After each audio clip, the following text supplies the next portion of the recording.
দয়াল নবীজির রুহু মোবারক কবজ করার পর এই পবিত্র রুহু কোথায় রাখবেন তা নিয়ে হযরত আজরাইল চিন্তায় পড়ে গেলেন। তাই তিনি চলে গেলেন প্রথম আসমানে। গিয়ে দেখলেন নবীজির পবিত্র রুহু মোবারক রাখার মতন কোনো জায়গা নেই। এবার চলে গেলেন দ্বিতীয় আসমানে, সেখানেও পেলেন না। এভাবে 7 আসমান ঘুরে দেখলেন, কিন্তু কোথাও জায়গা পেলেন না। এরপর তিনি চলে গেলেন লামাকাত, অর্থ আল্লাহ তাআলার বাড়িতে। আর আল্লাহ তাআলার বাড়ির ৭২,০০০ পিলার রয়েছে। সেখানে গিয়ে হযরত আজরাইল চারপাশে ঘোরাফেরা করতেছিল। হঠাৎ আল্লাহ তাআলা জিজ্ঞাসা করলেন, হে আজরাইল, কি ব্যাপার?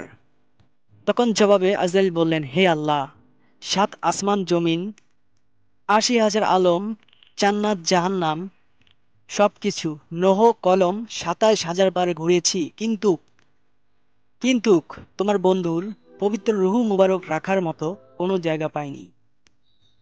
তখন আল্লাহ তাআলা বলেন, আজরাইল, আমার হাবিবের পবিত্র দেহ মুবারক ছাড়া কোথাও সেই পবিত্র জায়গা আমি রাখিনি। অতএব আমার হাবিবের শরীরে রূহ রেখে আমার হাবিবের রূহ তার শরীরে ফিরিয়ে দাও। সুবহানাল্লাহ। আশা করি ইসলামিক ভিডিও ভালোবেসে থাকলে আমাদের চ্যানেলটি সাবস্ক্রাইব করবেন, তার সাথে ভিডিওটি একটি শেয়ার করবেন এবং কমেন্টে জানাবেন ভিডিওটি কেমন লাগলো। আল্লাহ হাফেজ।